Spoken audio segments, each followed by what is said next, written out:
একটা সিনেমার গল্প চিন্তা করুন। সিনেমার নায়ক পৃথিবীর সবচেয়ে জনপ্রিয় খেলোয়াড়দের একজন।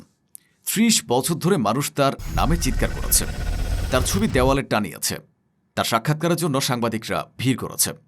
তিনি দেশকে বিশ্বকাপ এনে দিয়েছেন, ক্যান্সার হাসপাতাল বানিয়েছেন, বিশ্ববিদ্যালয় তৈরি করেছেন। তারপর তিনি রাজনীতিতে নামলেন, ২২ বছর লড়াই করলেন, অবশেষে প্রধানমন্ত্রী হলেন। তারপর সেনাবাহিনী আবার তাকে ক্ষমতা থেকে সরিয়ে দিল। তারপর তার উপর কয়েকশোরও বেশি মামলা হলো। তারপর তাকে গ্রেফতার করা হলো, তাও আবার সবার সামনে আদালত কক্ষের ভেতর থেকে। তারপর তিনি জেলে গেলেন। এই গল্পটা যদি কোনো চলচ্চিত্রের স্ক্রিপ্ট হতো, প্রযোজক বলতেন বাস্তবসম্মত নয়, অনেক বেশি নাটকীয়। কিন্তু এটাই বাস্তব। এটা ইমরান খানের গল্প। এবং ইমরান খানের গল্প আসলে পাকিস্তানেরই গল্প। একটা দেশের গল্প যেখানে গণতন্ত্র এবং সামরিক শাসন একটা অদ্ভুত বিপজ্জনক নাচ নেচে আসছে দশকের পর দশক ধরে। এই নাচে যে নামে সে আসলে জানে না কখন সঙ্গীত থামবে এবং থামলে সে কোথায় গিয়ে পড়বে। তবে ইমরান জেনেছেন। বিন্দুর আজকের এই পর্বে আমরা সেই গল্পে ঢুকব, একেবারে শুরু থেকে, যেখানে ইমরান খান হয়ে উঠেছিলেন জাতির অবিসংবাদিত নেতা।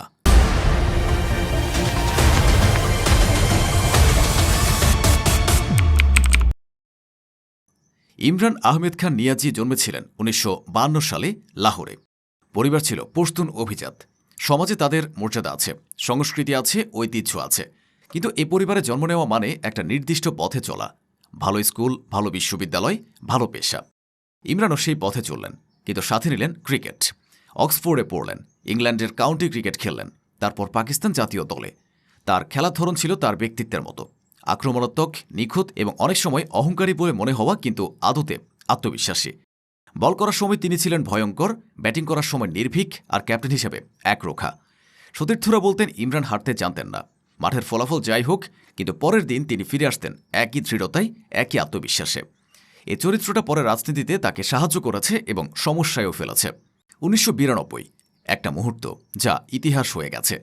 ১৯৯২ সালের বিশ্বকাপ ফাইনাল পাকিস্তানের জন্য শুধু একটা ক্রিকেট ম্যাচ ছিল না। পাকিস্তান সে টুর্নামেন্টে প্রায় বিদায় নিয়েছিল। লিগ পর্বে খুব খারাপ শুরু, ৫ ম্যাচে মাত্র ১ জয়, তারপরই অলৌকিকভাবে ফাইনালে। ইমরান ফাইনালের আগে দলকে বলেছিলেন, কোণঠাসা বাঘের মতো লড়ো। ইমরানের সে টোটকায় ফাইনাল জিতে নিল পাকিস্তান। ট্রফি তোলার মুহূর্তে ইমরানের চোখে জল। কিন্তু সেই একই মুহূর্তে তিনি ঘোষণা দিলেন, এই বিজয়ের অর্থ শুধু ক্রিকেট নয়, এই বিজয় অর্থবহ হবে তখনই যখন পাকিস্তানের মানুষের জীবন বদলাবে। তিনি বললেন, বিশ্বকাপ জেতার পুরো পুরস্কার শওকত খানম ক্যান্সার হাসপাতালের জন্য দেবেন, তার মায়ের নামে হাসপাতাল, যিনি ক্যান্সারে মারা গিয়েছিলেন। সেই মুহূর্তটাই যেন বদলে দিয়েছিল ইমরানকে, অন্তত অনেকের কাছে। তিনি আর শুধু একজন ক্রিকেটার ছিলেন না, তিনি হয়ে উঠলেন একজন সম্ভাবনার প্রতীক।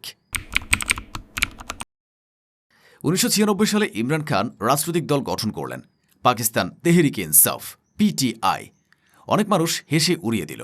পাকিস্তান রাজনীতি তখন দুটো পরিবারের মধ্যে বাধা, ভুট্টো পরিবারের পিপিপি এবং শরীফ পরিবারের মুসলিম লীগ। এ দুটো দলের বাইরে বাঁচা যায় না, এ দুটো পরিবারের বাইরে কেউ ক্ষমতা পায় না। ইমরান শুনলেন না। প্রথম কয়েকটা নির্বাচনে ফলাফল ছিল হতাশাজনক। একটা আসন এখানে, দুটো আসন সেখানে।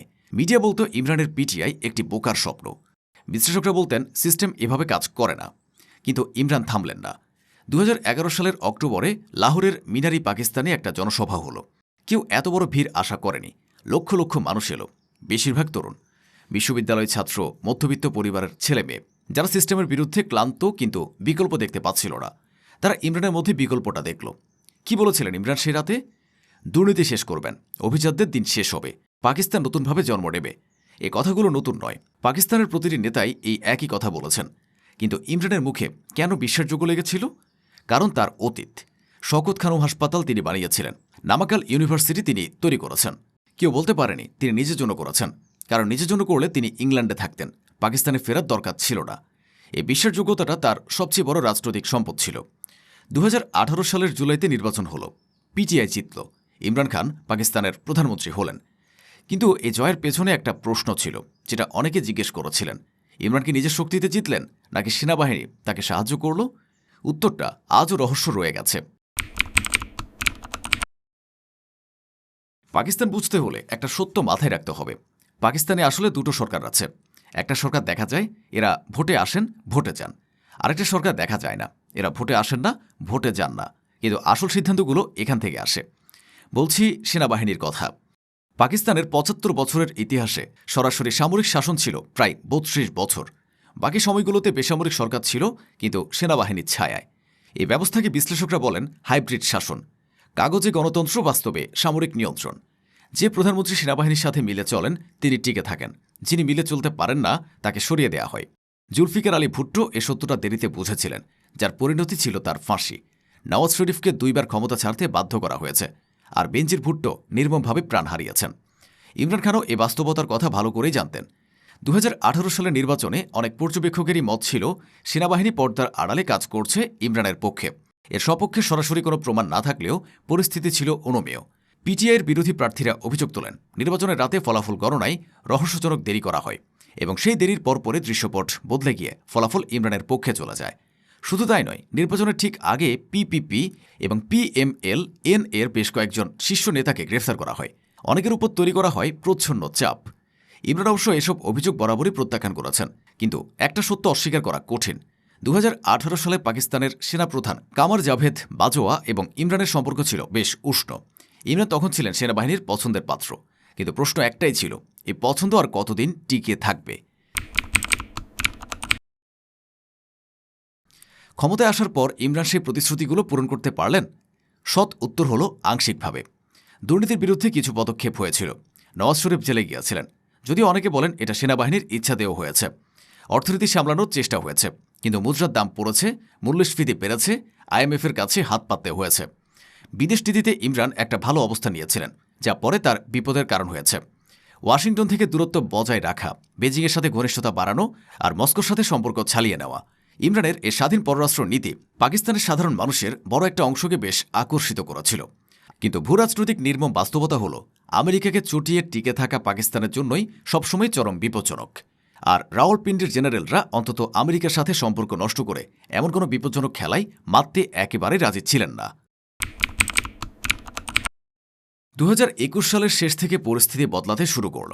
ইমরান এবং সেনাপ্রধান বাজওয়ার মধ্যে সম্পর্ক ফাটতে শুরু করল। আইএসআই প্রধান নিয়োগ নিয়ে প্রকাশ্য মতভেদ। ইমরান একজনকে চাইছিলেন আর সেনাবাহিনী অন্যজনকে।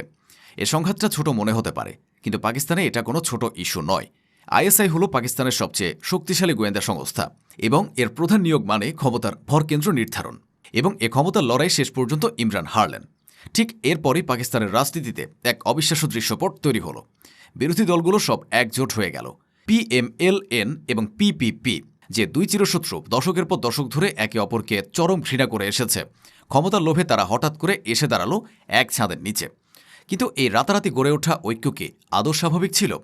ইমরান খান সোজাসুজি আঙুল তুললেন রাওয়ালপিন্ডির দিকে, বললেন সবই হয়েছে সেনাবাহিনীর ইশারায়। অন্যদিকে তার সমালোচকদের দাবি ছিল ভিন্ন। ইমরানের ভেঙে পড়া অর্থনীতি এবং একরোখা একনায়কতান্ত্রিক চরিত্রই নাকি এই ২ চিরশত্রুকে এক করতে বাধ্য করেছে। কিন্তু ইমরান একটা তুরুপের তাস বের করলেন। তিনি দাবি করলেন আমেরিকা একটা কূটনৈতিক বার্তা পাঠিয়েছে পাকিস্তানকে। সে বার্তায় হুমকি দেওয়া হয়েছে ইমরান না সরলে পাকিস্তান পরিণতি ভোগ করবে। ইমরান এ সাইফার বা কূটনৈতিক বার্তাটা একটা জনসভায় তুলে ধরলেন, বললেন এটা দেশের বিরুদ্ধে বিদেশি ষড়যন্ত্রের প্রমাণ। আমেরিকা অবশ্য এ অভিযোগ সরাসরি অস্বীকার করল। পাকিস্তানের সেনাবাহিনীও সুর মিলিয়ে বলল চিঠিতে কোনো হুমকি ছিল না, ছিল কেবলই কূটনৈতিক ভাষা। কিন্তু মাঠের রাজনীতিতে ততক্ষণে যা হওয়ার হয়ে গেছে। ইমরানের সমর্থকদের মনে এই বার্তাটি ততক্ষণে গভীরভাবে গেঁথে গেছে যে আমেরিকা চক্রান্ত করে তাদের নেতাকে ক্ষমতাচ্যুত করেছে। পাকিস্তানের রাজনীতিতে আমেরিকা বিরোধী আবেগের শিকড় বেশ গভীরে, আর ঠিক এই আবেগকে পুঁজি করে রাজনীতির মাঠে চাল দেওয়াটা ছিল ইমরানের এক মাস্টার স্ট্রোক। ২০২২ সালের এপ্রিলে নাটকীয় অনাস্থা ভোট অনুষ্ঠিত হল। সেখানে হেরে গেলেন ইমরান খান। হাতছাড়া হল প্রধানমন্ত্রীর পদ। পাকিস্তানের রাজনৈতিক ইতিহাসে তিনি প্রথম প্রধানমন্ত্রী যাকে অনাস্থা ভোটের মাধ্যমে ক্ষমতা থেকে সরানো হল। কিন্তু ইমরান সেখানেও দমে যাননি। তিনি গর্জে উঠে বললেন, এ চোরদের সরকার বৈধ নয়, এটি বিদেশি ষড়যন্ত্র আর সামরিক অভ্যুত্থানের ফসল। আপনারা রাস্তায় নামুন, আমি শেষ রক্তবিন্দু পর্যন্ত লড়াই চালিয়ে যাব। আর তারই এক ডাকে পাকিস্তানের রাজপথগুলোতে লাখ লাখ মানুষের ঢল নামল। ক্ষমতা হারানোর পর ইমরান খান এমন কিছু করলেন যা পাকিস্তানের রাজনৈতিক ইতিহাসে সত্যি বিরল। তিনি সরাসরি রাজপথে নেমে এলেন। সাধারণ ক্ষমতাচ্যুত পাকিস্তানের নেতারা যা করেন, চুপচাপ আদালতে চক্কর কাটেন, নতুন জোট করেন কিংবা পর্দার আড়ালে থেকে মোক্ষম সুযোগের অপেক্ষা করেন, ইমরান করলেন ঠিক তার উল্টো। লাহোর থেকে ইসলামাবাদের অভিমুখে তিনি শুরু করলেন এক ঐতিহাসিক লং মার্চ। যাত্রাপথের প্রতিটি শহরে তৈরি হল এক একটি বিশাল জনসমুদ্র। মানুষ হেঁটে, গাড়িতে, ট্রাকে করে যে যেভাবে পারল যোগ দিল সেই মিছিলে। এই পুরো আন্দোলনে পিটিআই তাদের সবচেয়ে বড় অস্ত্রটি ব্যবহার করল, সেটা হলো সোশ্যাল মিডিয়া।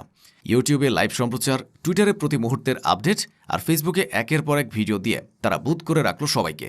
মূলধারার টেলিভিশন মিডিয়া যখন সরকারি চাপে ইমরানের খবর দেখানো প্রায় বন্ধ করে দিয়েছিল, তখন পাকিস্তানের ডিজিটাল প্রজন্ম সব তথ্য পাচ্ছিল সরাসরি তাদের হাতের মুঠোয়। আর এই অপ্রতিরোধ্য ডিজিটাল শক্তি হয়ে উঠল পিটিআইয়ের সবচেয়ে বড় হাতিয়ার। লং মার্চ যখন তুঙ্গে, ঠিক তখনই নভেম্বরে এক ভয়াবহ হামলার শিকার হন ইমরান খান। কন্টেনার ট্রাকের উপর দাঁড়িয়ে মিছিলের নেতৃত্ব দেওয়ার সময় হঠাৎ এক বন্দুকধারী তাকে লক্ষ্য করে গুলি চালায়। গুলিতে ইমরানের পা জখম হয়। তিনি প্রাণে বেঁচে গেলেও ঘটনাস্থলেই তার এক সমর্থকের মৃত্যু হয়। এই গুপ্ত হত্যার চেষ্টার পেছনে প্রকৃত অপরাধী কে ছিল তা নিয়ে তদন্ত হলেও কোনো গ্রহণযোগ্য সত্য উন্মোচিত হয়নি। ইমরান খান এ ঘটনার জন্য সরাসরি তৎকালীন সরকার ও প্রশাসনের শীর্ষ ব্যক্তিদের দায়ী করেন, যদিও সরকার এ অভিযোগ দৃঢ়ভাবে প্রত্যাখ্যান করে। কিন্তু এ ঘটনা পিটিআইয়ের সমর্থকদের আরও উজ্জীবিত করল। যে নেতা গুলি খেয়েও থামেন না, তার জন্য মানুষ আরও বেশি লড়তে রাজি। ইমরানের সবচেয়ে বড় শক্তি তরুণ প্রজন্ম। পাকিস্তানের জনসংখ্যার অর্ধেকের বেশি ৩০ বছরের নিচে। এই প্রজন্ম ভুট্টো বা শরীফের ঐতিহ্যগত রাজনীতি দেখে বড় হয়েছে। দুর্নীতি, পরিবারতন্ত্র, একই মুখ বারবার। তারা চায় পরিবর্তন। ইমরান নিজে হয়ে উঠেছেন সেই পরিবর্তনের প্রতীক, যেখানে মিশে আছে তার ক্রিকেটের সোনালী অতীত, ক্যান্সার হাসপাতালের মানবিক ঐতিহ্য আর প্রচলিত সিস্টেমের বিরুদ্ধে আপোষহীন বার্তা। তবে এই বিপুল সমর্থন কি শুধুই ইমরানের একক ব্যক্তিত্বের জাদুতে, নাকি পচাগলা সিস্টেমের বিরুদ্ধে আমজনতার ক্ষোভের তীব্র বহিঃপ্রকাশ? উত্তর হয়তো দুটোই।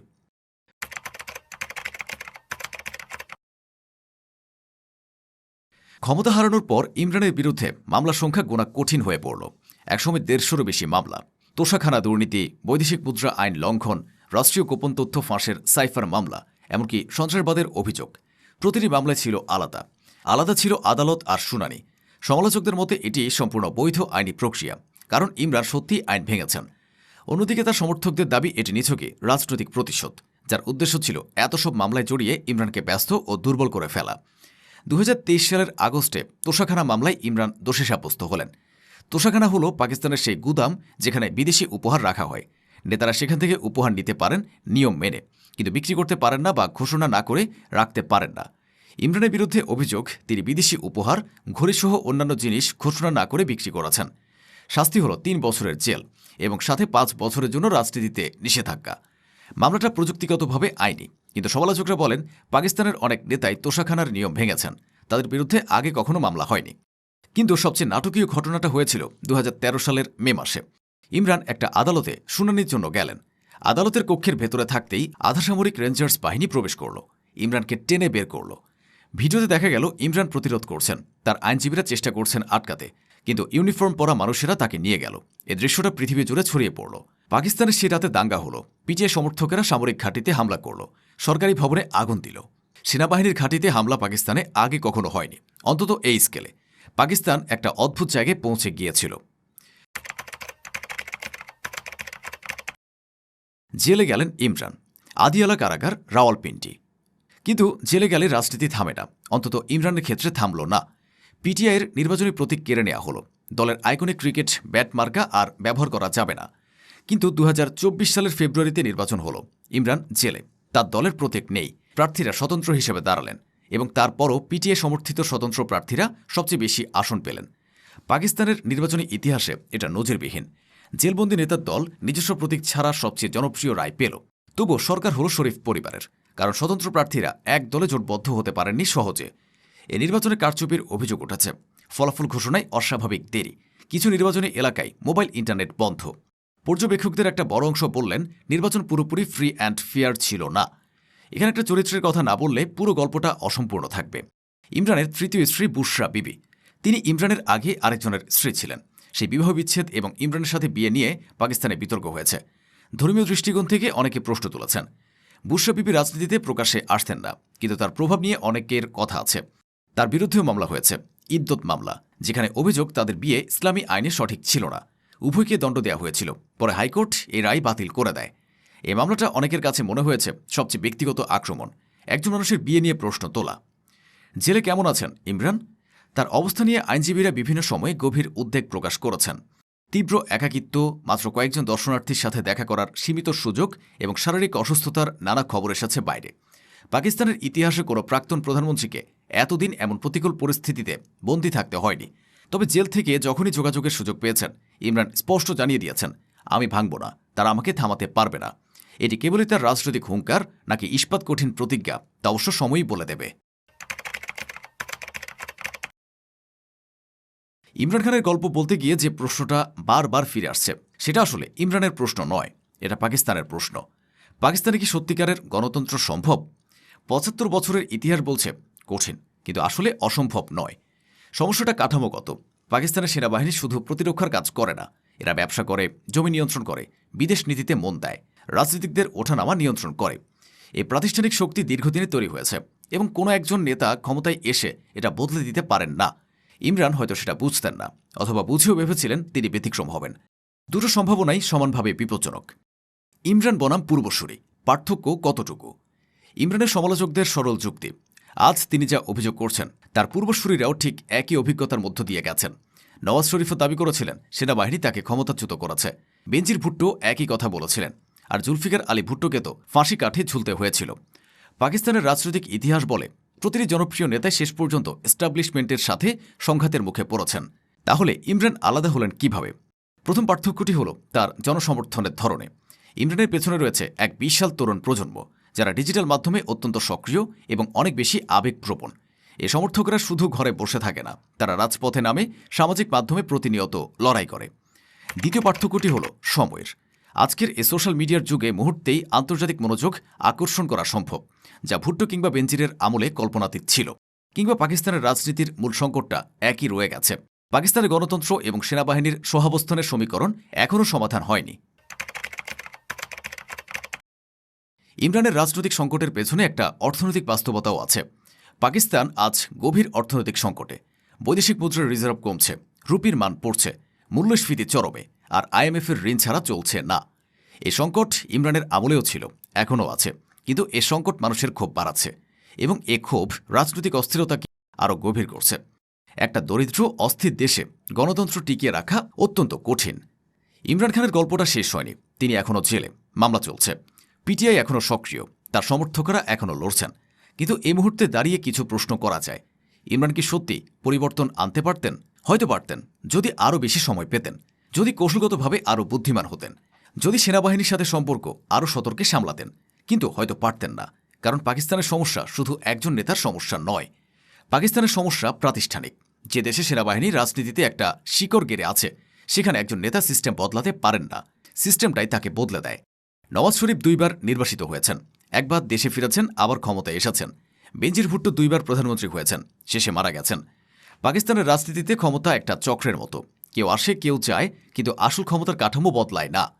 ইমরান হয়তো এ চক্রের নতুন অধ্যায়, কিন্তু একটা জিনিস অস্বীকার করার উপায় নেই, তিনি পাকিস্তানের লক্ষ লক্ষ তরুণকে রাজনীতিতে আগ্রহী করেছেন। যারা আগে ভোট দিতেন না তারা দিয়েছেন, যারা আগে রাস্তায় নামতেন না তারা নেমেছেন। এই জাগরণটা সত্যিকারের হোক বা অনেকটা ব্যক্তি পূজার হোক, পাকিস্তানের গণতান্ত্রিক সংস্কৃতিতে একটা ছাপ রেখে যাবে। 1992 সালে মেলবোর্নে একজন ক্রিকেটার বলেছিলেন, কোণঠাসা বাঘের মতো লড়ো। আজ তিনি নিজে কোণঠাসা, তার লড়াইটা এখনও শেষ হয়নি, এবং পাকিস্তানের গণতন্ত্রের লড়াইটাও শেষ হয়নি। দুটো লড়াই কোথায় গিয়ে মেলে সেটা এখনও লেখা হচ্ছে।